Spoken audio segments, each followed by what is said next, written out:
my money to? Okay, guys, today we lend the money to entrepreneurs. But back then, there really weren't entrepreneurs. There were kings and noble people. And what did they do all the time? Why did they need money? To fight wars, okay? That's why there's a demand for gold. Because if I'm a king, I need to fight a war, usually against my brother or someone else to control this territory, right? Now, the problem with this is I could get killed, in which case, oops. But also, what's much more common is the king would be like, screw you, bank, I don't need to pay you back, okay? So there's actually a lot of risks with this system. So over time, develop a system to mitigate or reduce this risk. Okay? What would they do? What they would do is they would create cartels. Cartels are just partnerships.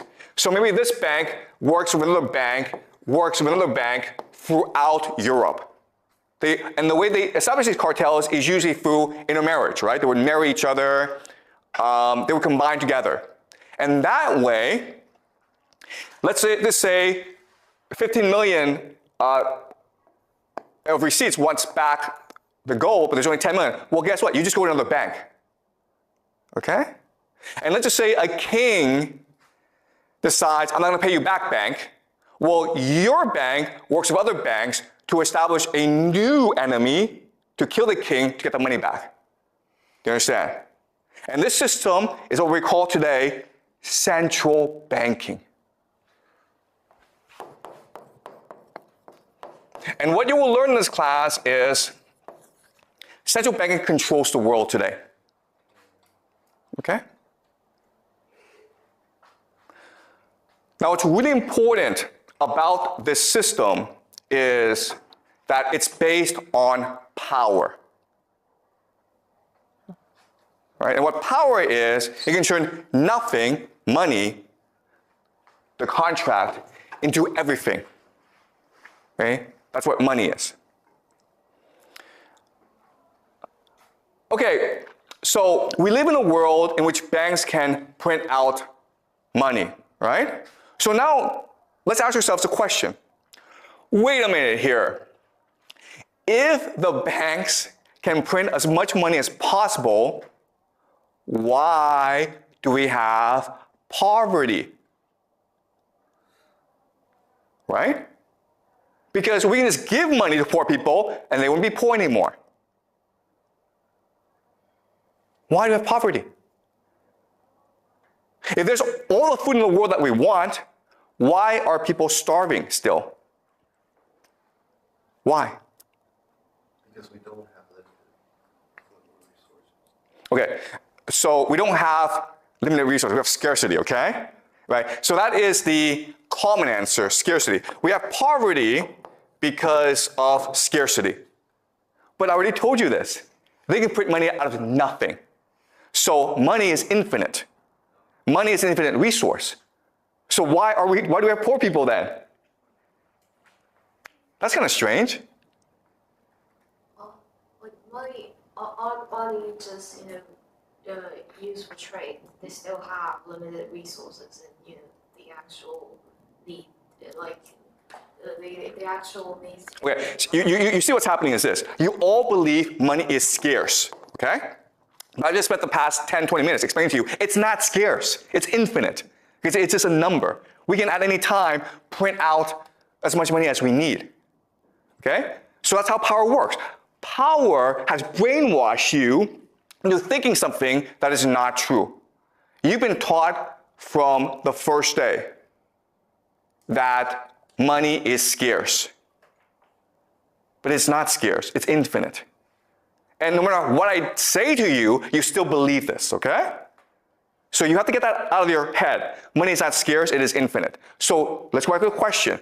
Why is there poverty in this world? Why do people starve? Why is there inequality in this world? Why are there poor people? Why are there rich people? What's the answer? Because they don't print infinite money. Okay, because it's scarce. Okay, so guys, this is amazing, okay? You guys can't get out of your head. You think money is scarce. You think it is not possible to print infinite money when I already told you it is possible to print infinite money because they do this all the time. Yeah? The one who has the power don't want everyone to share the same. Yeah. Because we don't want people to all have money. The powerful people don't want that. That's exactly the answer. And why? Because otherwise, no one would work. Do you understand? The point of putting money is not to give you money. The point of putting money is to create the illusion that money is valuable, and therefore you work hard in order to obtain it. But in order for me to make you want to get money, I need to create artificial misery. Do you understand? Right? If there weren't poor people, you wouldn't want to be rich. It's only because you see people suffer that you would want to go make money for yourself. What do your parents tell you? Your parents tell you, work hard in school, make a lot of money. Otherwise, you're going to end up like a poor person. Right? Well, guess what? If there are no poor people, your parents couldn't say that to you. And you wouldn't want to work hard in school. Right? That's why we have poverty. Because poverty creates the illusion that money is valuable.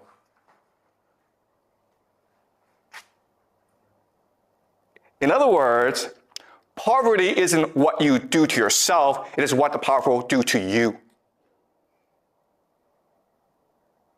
Now let me ask you another question. You guys have studied some economics. Why do you have like crises? Crises. For example, there's a stock market crash. Or for example, the economy goes down and people lose their jobs. Why do you have crises? Exactly. You're not taught this in economics class. That's kind of weird, right? The point of crises is to destroy money. Why do we need to destroy money? Because if there's too much money in the system, people don't have to work.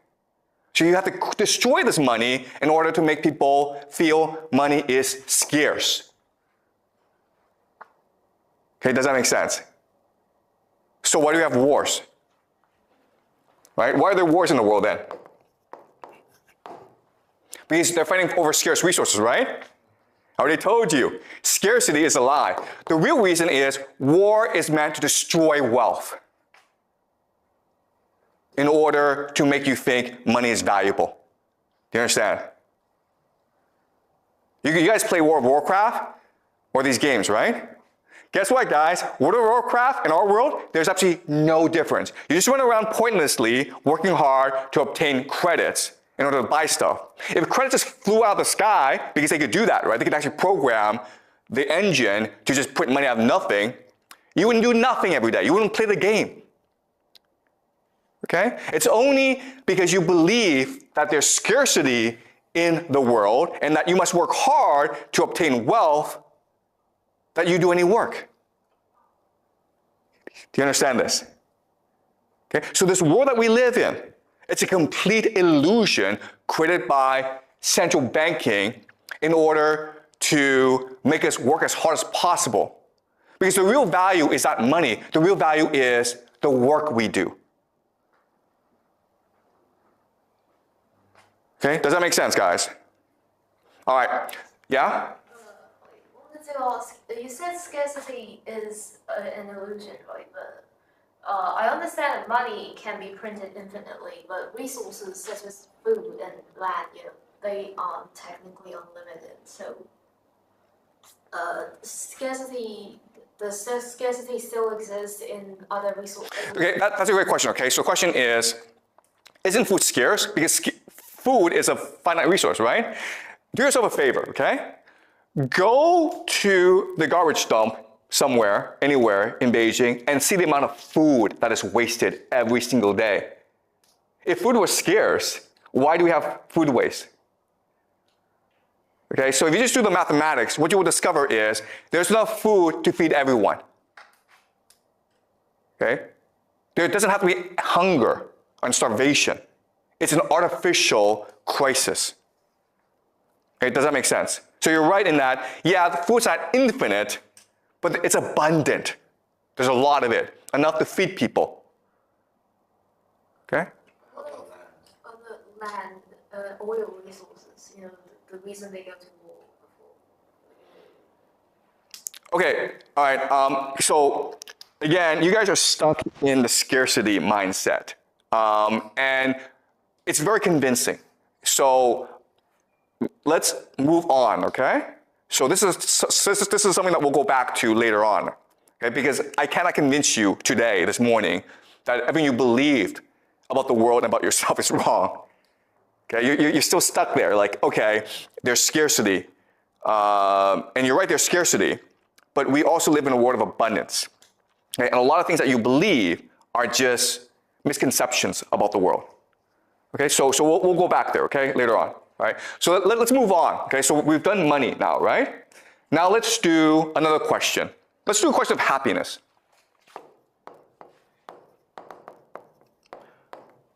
The question for us today is, what makes us happy? Come on, what makes you happy? How can you live a happy life? Okay. Well, obviously, money, right? If you have a lot of money, that's gonna make you happy. What else? Power. Exactly, power, right? Sure. Power. Excuse me? Freedom. Okay, good, freedom. Yeah. What else? Relationships. Relationships, yep, sure. You have good friends, right? Like lots and lots of friends. What else? Romantic relationships. Okay, love, right? Love, sure. What else? Like video games, I guess. Vacations, okay? Lots and lots of things, okay?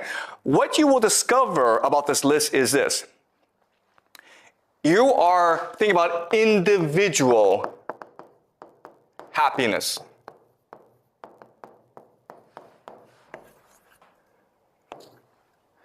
And this is actually unique in human history.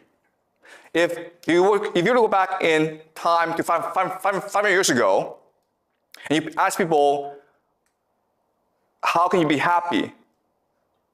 They would focus more on collective happiness. In other words, if your community were not happy, you cannot be happy. So the very idea of the individual is new in human history. Before, we understood that if you want to live a happy life, you need to take care of your family. You need to take care of your community. For them, for us, throughout most of human history, happiness meant helping others, being generous to others. So, for example, let's just say that I go off and I wander and then I find a lot of gold, right? I come back and what's the first thing I do with all this gold? Do you guys know? And this is like the ancient past. Dig a hole and put them inside. Okay, yeah, good, right? We're gonna dig a hole and put that money inside because we want to give it to our children. That's a modern mindset. But what did they do before? And this happened throughout every society. If I became rich one day, what's the first thing I would do? Show off. Show off. No. Okay, so we'll learn this, okay? But the first thing that people did was they had a big feast for everyone. They spent all the money on a big feast. Because what mattered was your reputation within the community. What mattered was your generosity. If you got rich one day, you made sure that everyone in the community benefited from your wealth, usually by holding a big feast. And guess what, guys? This was true in China for most of Chinese history, right? If you come from a Chinese village, you come to Beijing, you open a restaurant, you make a lot of money, you go out to your village, what's the first thing you do? Come on, guys. Feast. You have a big feast for everyone. Okay, so this is ingrained in us, okay? But as you say, today what we believe is if you have a lot of money, put it underground or put it in the bank, okay? But back then, for most of human history, we would just spend it all on a big feast. We want everyone to share in happiness. And that's what made us happy. Okay? Any questions? Yeah? I was wondering, you mentioned that it was for reputation on some levels. Would that count into as your individual happiness? Because after you get rich, you care about your reputation. Okay. Yeah, so you're asking, isn't this about individual reputation? And again, I mean, this is hard, okay? But the concept of the individual did not exist before. We just created it. The idea that I'm a person independent of my family, independent of my community, independent of the world around me, makes no sense. What was the worst punishment that could be inflicted on you in the past? Let's just say that we're in a fight, I kill you, right? They say you no longer belong to this family. Exactly. Banishment, exile. Not death, right? And today, if I killed you, the police would come catch me and then kill me. But before, we didn't do that. Because the worst thing that we could do was exile you. It says, you're no longer part of us. You understand? So the concept of the individual did not exist. Right? Okay, so let's move on. All right, so now I'm going to present two understandings of the world. And you're going to tell me which understanding you think is correct. In the first understanding, we humans don't have agency. We don't have really control. Why? Because there are powerful gods out there, okay? There are these powerful gods like Apollo, Dionysus. Oh, the problem though is that they are also controlled by other gods that are more powerful, like, for example, fate, fortune. And then there are these really ancient gods that control the structure of the universe. For example, maybe anger and pride. So you have absolutely no individual agency because there's always a god screwing with you, okay? You might get rich, but then the god of pride looks at you and says, no, I need to teach this mortal a lesson. So the god comes into me, makes me too arrogant, and I screw up. Okay? So we're always being controlled by these forces beyond our understanding. Okay, so that's the first worldview. The second worldview is this. We are synapses that generate memories. Okay? We are memories. Our understanding of the world comes from our experience. That is controlled by synapses. Synapses come from a combination of DNA and environment. Our genes and our interaction with the environment, our experiences. And what this means is that we can now have control over our own individual fate. If you're angry, it's because some experience or some genes made you angry, and this anger becomes reinforced in your memories. And therefore, if you do proper therapy, if you do proper reflection, if you do some exercises, you can better control your anger and therefore control your fate. Okay? So in the first worldview, there are lots and lots of gods. They're evil and they're random, and we have absolutely no control over our fate. We can only hope to get lucky in life and not piss off the gods. In the second worldview, we are only a collection of our memories, and we are only synapses. So if we're able to manipulate the memories and the synapses in a proper way, we can be free of all problems. We can be free of anger. We can be free of depression. We can be free of misery. All right? Let me ask you this question. Which worldview is a more accurate reflection of reality? Obviously the second one, right? Because this is neuroscience, science, or psychology or psychiatry. This is what you've been taught in school. This is what you all believe. Our entire society is structured around this very idea. And what you will learn in this class is it is completely wrong. It is the first one that is more accurate reflection of reality.